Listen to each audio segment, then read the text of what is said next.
Hey, thanks for tuning in, my brethren. Today, we'll be playing some Heroes of Might and Magic 4, also known as HOM 4 for short. I've done a video on this game before, but I didn't really explain how it works, so hopefully I can explain it some more as we go on. This is a game I've played since I was like 6 years old, so it's pretty nostalgic for me, but hopefully you guys enjoy watching these as much as I enjoy uploading them. So let's get started. So every now and then, you'll encounter some chests, some treasure chests, and you can pick between two options.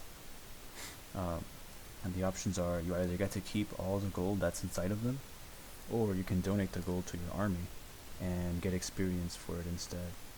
So it kind of just depends on what you need. Um, I think my heroes are like, I think they start like leveled up more than normal, so I don't really need the experience, so I might just go with the gold for now.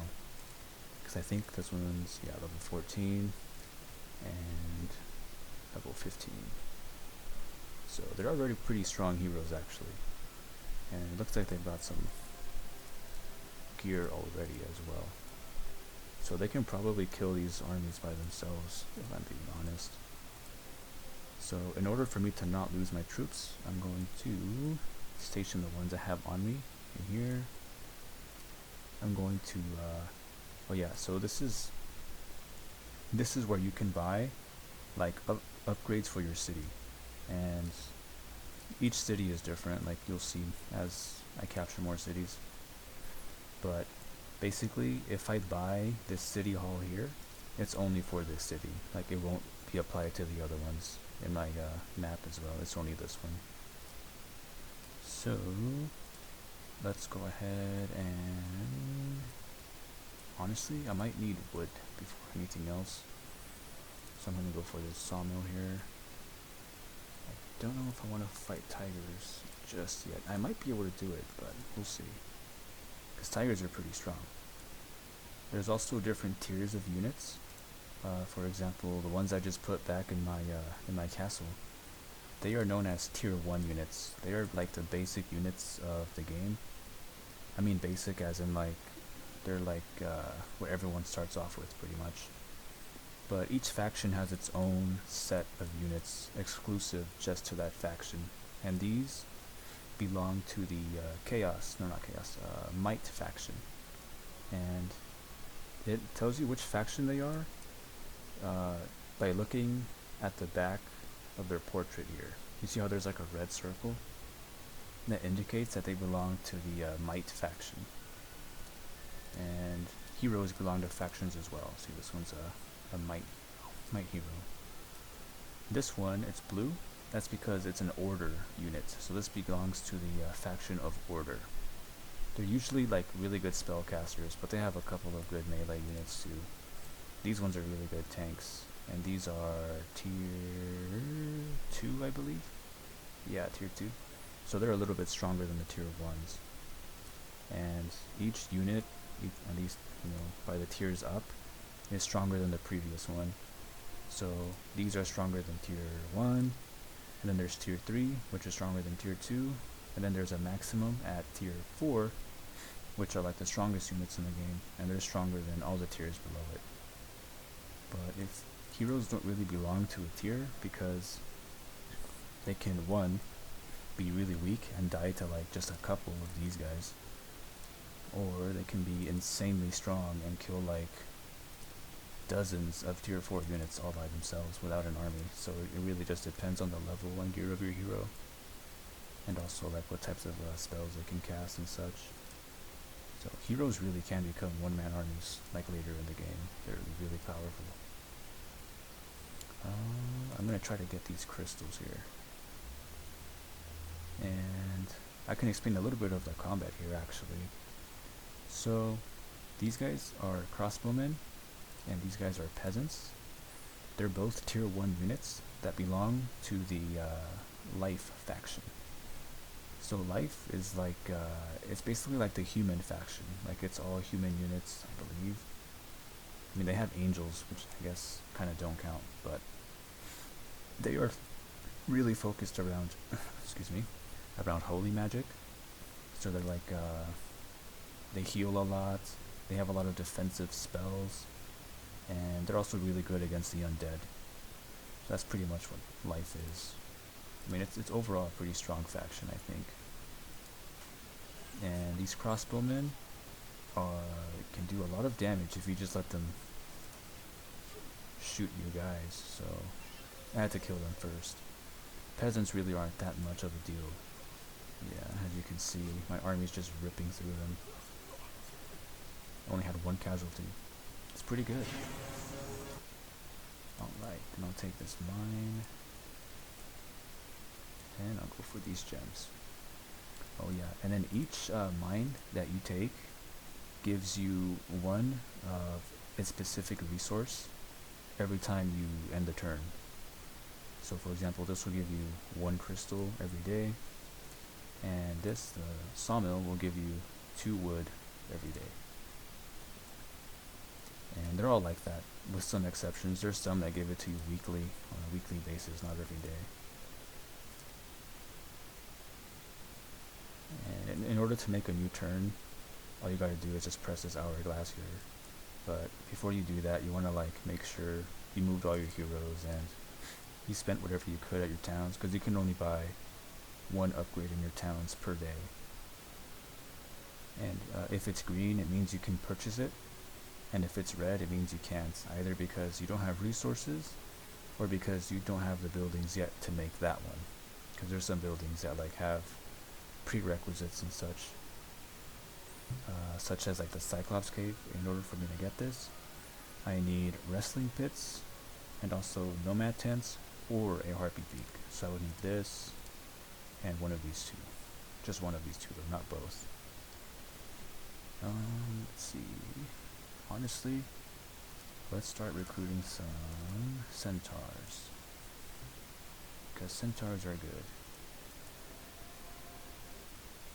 Alright, $19. I think we can kill this. Pretty sure.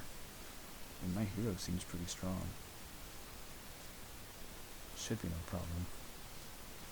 Oh yeah. She's pretty tanky. Nice. Alright, then I'll take this ore for myself, which is really good. I'm going to be able to start saving enough to actually make something else. I should really go for wrestling pits next, or Arena of Honor. That'll really help my hero. Let's see, let's pick this up, whatever this is. Let's go kill these mummies, take the gold. Now mummies, I think they belong to the tier 2 category of units. So they're not too strong, but they are stronger than both of these. So they're a little dangerous if you don't have a hero and you just have 2 ones. And each unit has like different spells and abilities that it can do, or like different attributes, such as like for here, for example, this would be like their like qualities or attributes that they could do. This means that they hit twice every time they attack. They'll hit twice. And Berserk means that you can't control them. They move on their own. So they have a mind of their own pretty much. I'm not in control of these guys. And over here, this pretty much means that it's a ranged unit. And most ranged units deal half of their ranged damage in melee combat. That's pretty much what this indicates. This indicates that they also have a melee attack, a normal melee attack that is, that makes it so they don't suffer any like penalties when they're fighting in melee. Like they'll do the same amount of damage in ranged combat that they will in melee combat, which is pretty cool. And short range means they deal more damage the closer the enemies are. If they're really far away, they'll do really like a lot less damage. Like for example, if I do this, you see that how that little arrow has like a times 1/4. That means that it'll only do a quarter of their damage because of how far it is. And sometimes if the enemies are like behind cover, such as like trees like this, it'll get even like worse. Like it's only an 1/8 now. So if I were to like shoot these mummies, it probably wouldn't even damage them for much. Yeah, only 2 health, as you saw.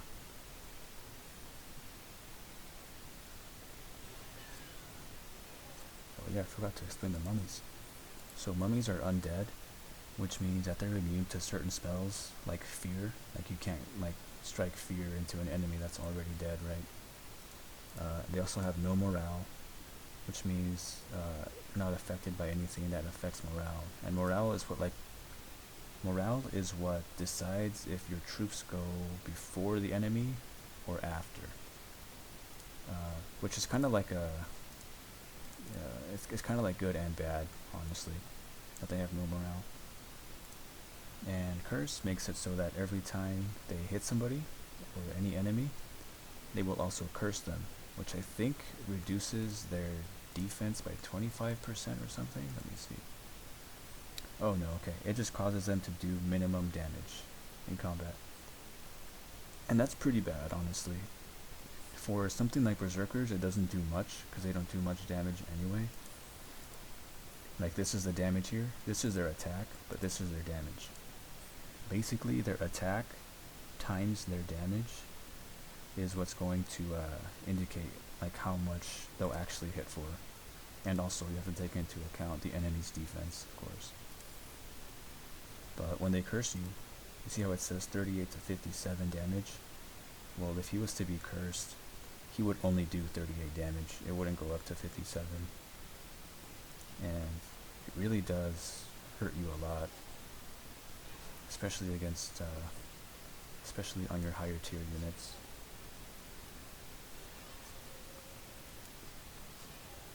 But once an enemy's been cursed, they can't be cursed again. I mean, it still lasts on them, but it just can't be reapplied, is what I mean. Unless it gets taken off. Longsword. Good. So that'll increase my attack by 3 and melee defense by 3, which is pretty nice. Extra defense here. Awesome. I want to kill these dwarves, just because they usually have a lot of gold hidden within their mines. And dwarves are pretty simple creatures to kill. They're considered tier 1. They're the tier 1 units of Order. And the cool thing about dwarves is that they're magic resistant. So they don't take as much damage from spells, and they're also they have a high chance of just being immune to certain spells as well. So they could be pretty useful. They could be like good meat shields. Alright. They are a little bit tanky though, I'm not gonna lie. Especially for tier 1s. But my hero just kills him anyway. Alright, his name is Tazar. Okay, keep that in mind. Let's go get these gems. Alright, so I'm out of movement on both characters. And you see how my town has like a check mark on it? That means that I already bought something there for today, so I can't do it anymore. So everything is good. I'll end the turn. There we go. Alright, you come with this. Press a penny pinchy. This is nice. So this pretty much makes it so anytime I buy troops, I get a 10% discount on them, no matter where it is. Or which troops they are, which is pretty actually like pretty good. Because some troops can get pretty expensive. For example, Black Dragons. Black Dragons are the most expensive troops in the game. One Black Dragon costs about 8,000 gold and like 4 sulfur, I think. And if you look at my resources, I only have 12,000 right now, and 5, so I'd only be able to buy 1. But then again, they are extremely powerful. They're the strongest unit in the whole game. Okay, so I can't use that yet, so let's go over here. Some potions. I'll take it, just because. I don't want someone else to come and take it. Nice. Dozens. I think she can handle herself. These are considered tier 2 as well. The only thing that's scary about them is that they can fly, so they can make it to you in 1 turn. Which is pretty scary, but I think she has enough defense that she can last in a fist fight against these guys. And so this here, indicates that they can fly, which means they can go over all obstacles, creatures, heroes, and walls, which is pretty overpowered. They can just fly wherever they want. Of course, they do have a limit. You see this like blue outline on the floor? That indicates where your hero or unit can move, for that turn at least. And the gargoyles can move all over here.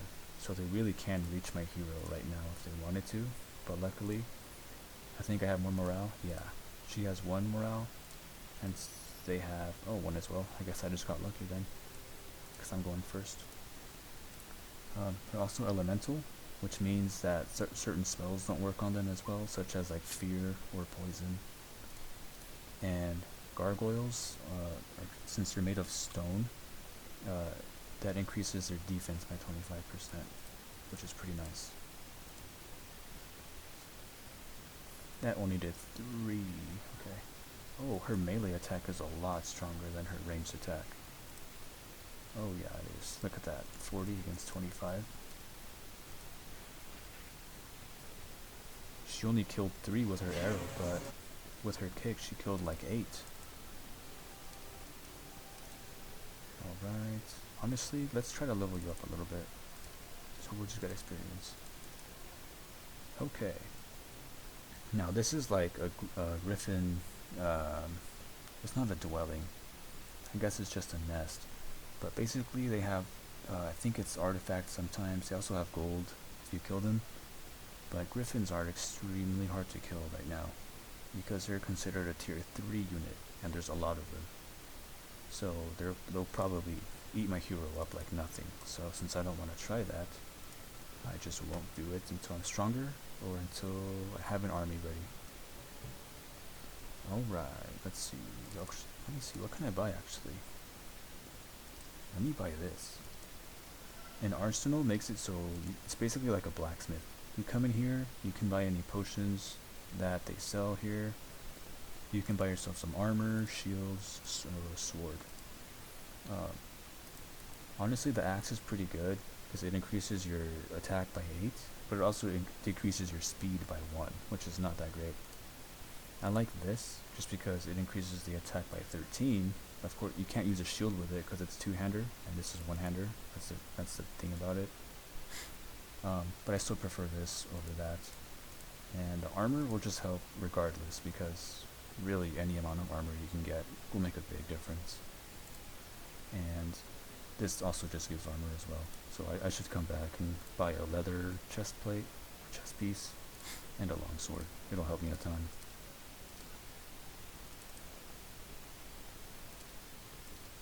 No, let's get the gold. Scouting. Okay, no thanks. Oh, look at that. I just found a greatsword lying on the ground. That's awesome. Okay, end turn. Awesome. Okay, let's go get this chest. Now, sometimes you gotta be careful if you see things that are unguarded, especially in the early game, because there's a unit in the game that are known as bandits that basically are invisible, and they'll sit next to things that are unguarded, so they'll kind of like trick you like that. They're not very strong, they're tier 1 units, so pretty decent heroes can kill them, but usually, like if you start off at level 1 and you go up against bandits with like nothing, yeah, your hero will die, because bandits also have a lot of movement speed and speed, which means they can get across the field like before your hero can even react, which is pretty crazy. It's like a little, I think it's a little way the game kind of trolls you. And Cerberus, I forgot to explain the Cerberus, but they are a level 2, or a tier 2 creature that belong to the Death faction. And you can tell it's Death by the white or gray, whitish gray circle that they have. They have no retaliation, which means that whenever they attack something, whatever they attack cannot hit them back, which is pretty nice. They basically do free damage. And the 3 heads means that they can attack multiple enemies at once, as long as they're like in a line close to each other, which is also pretty nice. It's tons of free damage if you can line them up perfectly. Let's get this sawmill here. Oh, no movement, okay. Let's go buy something. Maybe no of honor. Excellent.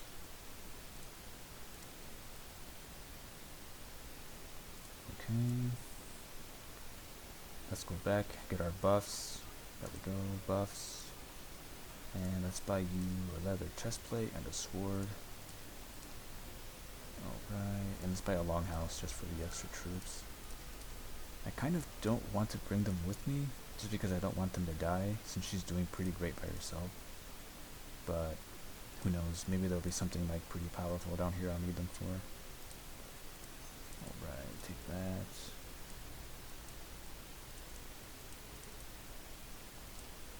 Okay.